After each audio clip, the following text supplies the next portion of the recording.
Hello, I'm Scott, the breathing guy. I will train you to locate, generate, activate core key energy in physical activity. The activity of this video is the backstroke. And I want to make it a meditative physical mechanic form to enhance and tone muscles throughout your body and condition your mind to direct your energy, direct your breath, having soft shoulders, and being one in the movement itself. This is a meditative form of active breathing. This is a way of using the movement of swimming, backstroke, in a meditative way. You have stationary meditation and you have active meditation. A lot of people, examples, running. They find it's very meditative running, particularly. They get in an ultra state and they can just run. They go breathing. It's called the second wind. And a lot of times when the person feels, oh, I can just go on forever on that. They don't get exhausted. But when they don't have the second wind, they fatigue out at a much faster rate until they get that second wind. So what we begin with is always core breathing. How do you create core breathing? And first thing you have to do for the backstroke or for any physical movement is tip your hips where it's flat between here and your shoulder blades. When you lay on the floor, if you bring your knees up, you can flatten your back out. Lean against the wall so you can tip your hips so it's flat between the lower shoulder blade and down. Why? Because then you can move the lower core area.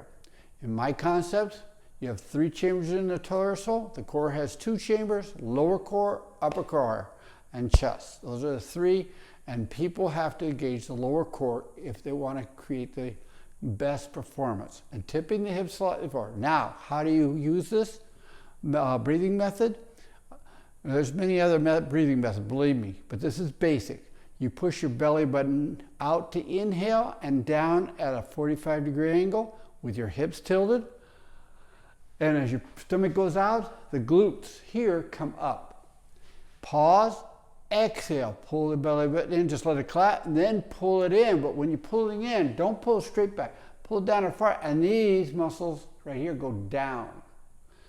The first rule of any physical force, you don't want to use the shoulders. That takes a total reconditioning of the mind sensation to direct strength. You want to use the core. You got 2 sources for strength. The shoulders or the core. Creating the mind to direct your energy development in physical movement, performance work, from the core and not the shoulders takes time and ground force senses.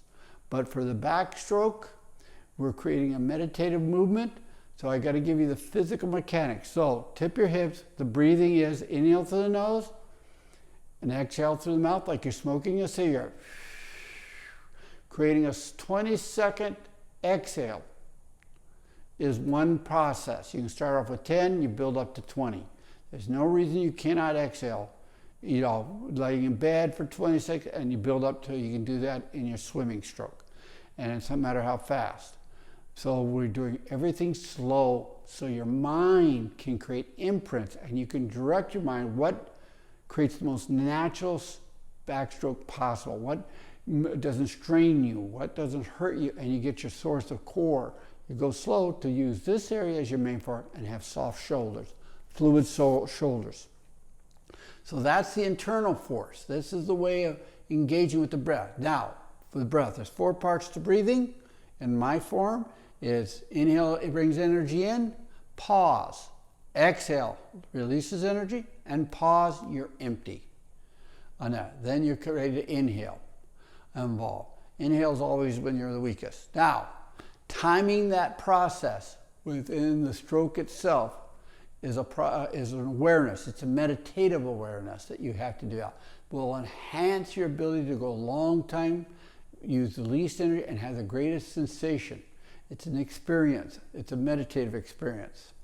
So let's begin on the actual mechanics for the backstroke. Quick review with most people. You'll make sure always, now real quick, regress. How do you lock your hips in place? Now, this woman was that showed the best I've seen of any other instructor on the backstroke. She actually said, flatten the back out. She was a professional swimmer in the Olympics, so you got that down. But what she didn't do is, how do you lock it in place? And you got to breathe or have tension down below the belly and this muscle right here, bottom glute, engaged.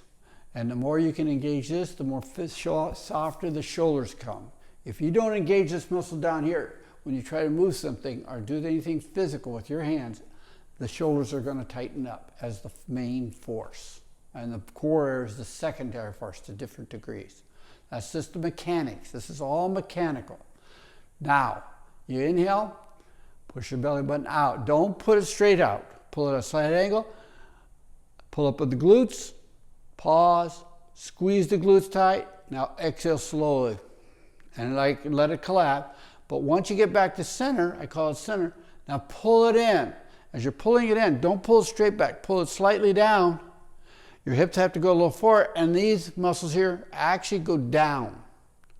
If they're up, you can't move the core back. So there's an oscillation between up and down in the glutes area in this method of breathing to get the maximum breath. The whole idea of this meditative backstroke swimming form is to get range of breath. Use the whole torso, tone muscles. Get quiet. Then, by toning, you eventually become stronger. You don't want to work to be stronger because then you're not engaging the whole body in a way that's effective. So this is the torso concept. This is moving here, the breathing here, in bringing in, and you inhale through the nose and exhale through the mouth. There's 4 parts of breathing. So inhale, pause, pause, then you inhale again through the nose. Now, exhaling out the mouth, you can do that when you get really good, and it will give you a longer exhale. If you want a longer meditative form, exhale out the nose. And the backstroke, you can do it pretty good. That will give you a longer exhale than exhaling out the mouth. When you exhale out the mouth, it's like you're blowing out like a cigarette smoker. You want your lips to go. Best clarinet players, trumpet players have that long exhale by bringing the lips a certain way.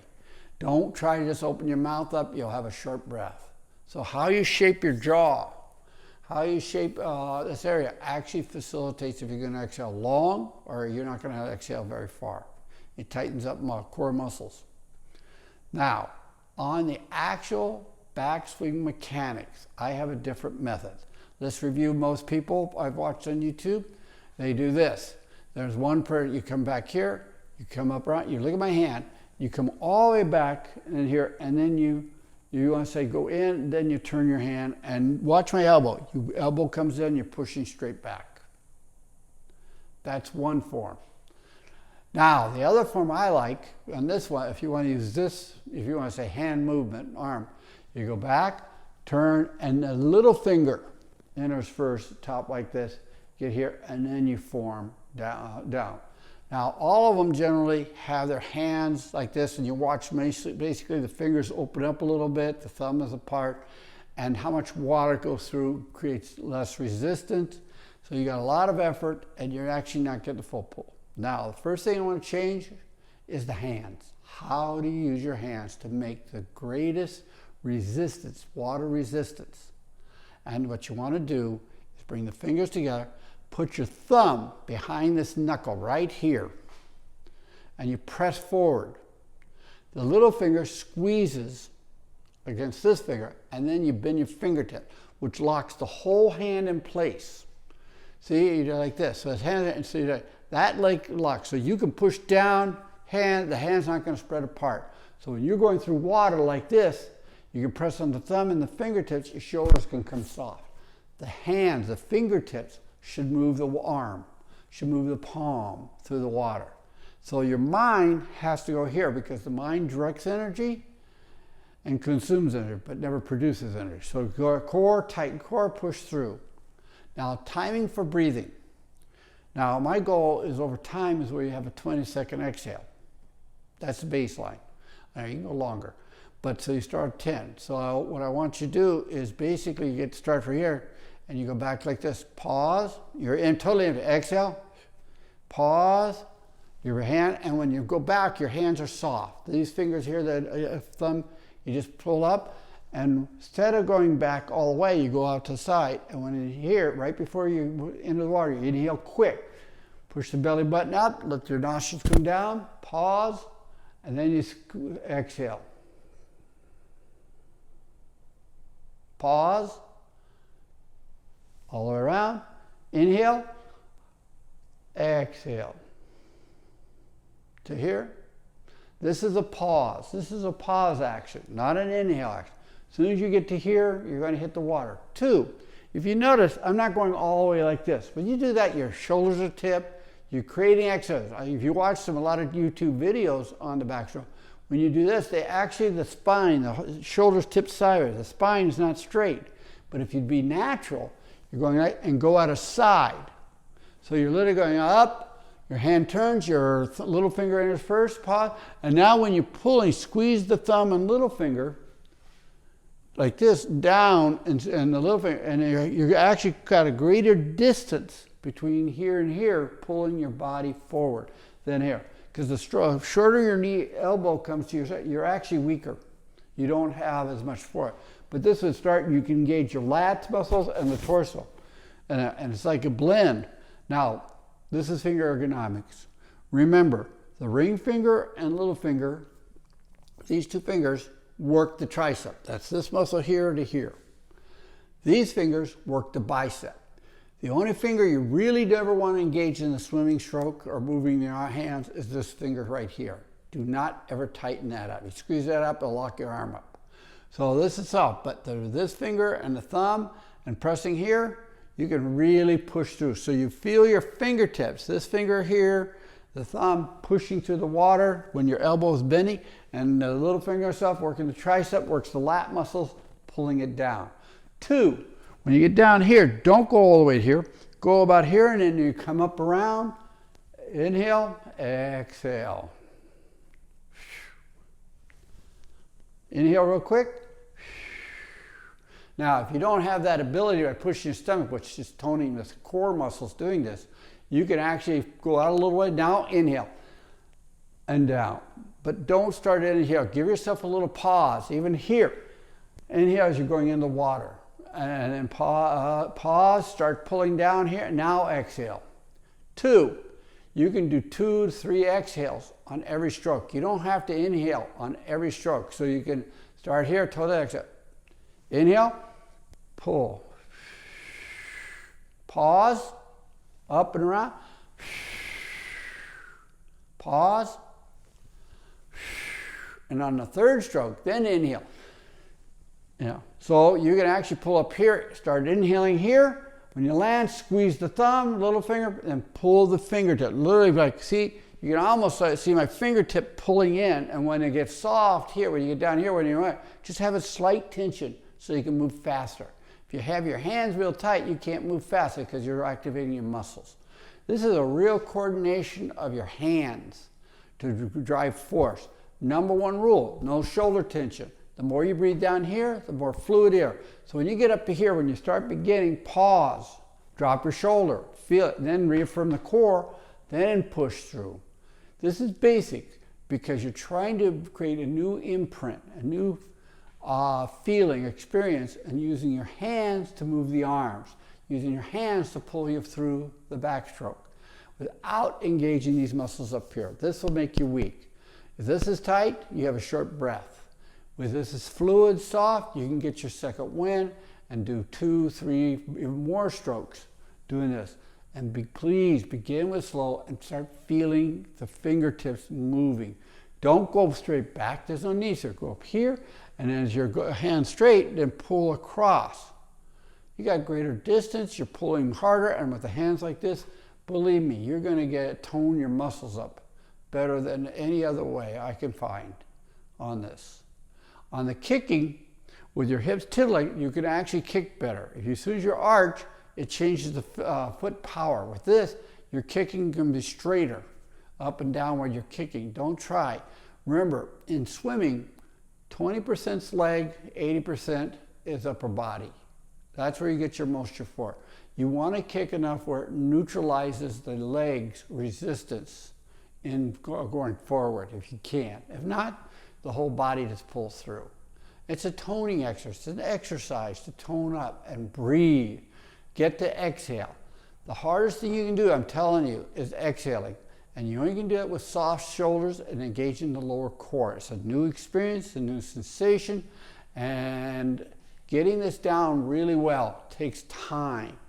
So go slow. I mean really slow. You can pause anytime, drop your shoulder, and then pull halfway, drop shoulder, then continue pulling. Then once you get the mind gets the feeling of the shoulder being soft while you're moving, you'll have greater sensation. If you got tension or thoughts, this muscle always, if you want to say, gets tighter. You have to release this energy up here from your thoughts, your emotions, and engage the whole body, beginning with the core. But definitely tip your hips slightly forward so you can breathe down here and you can exhale more. 2, remember, you exhale through the nose, inhale through the nose, exhale out the mouth. You can exhale out the mouth. That'll give you a longer range, but in the beginning, I recommend learning to exhale out the mouth. It'll give you more for other swimming strokes where you can't exhale out. And if you get more advanced, there's higher advances on the breathing side. This is basic. That's all I'm warning you now, telling you now. So the possibility you can find new ways for yourself, you can list someone else, try it. See if it improves, engages your body to a full and striving for a meditative state within doing the backstroke is the name of this program. And the breathing is always the central focus for all meditation. This is active breathing.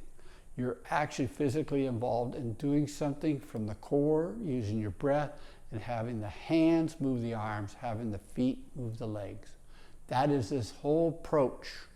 And it's based on Qi Gong, that's Q-I-G-O-N-G, and Qi means energy, that's core breathing basically.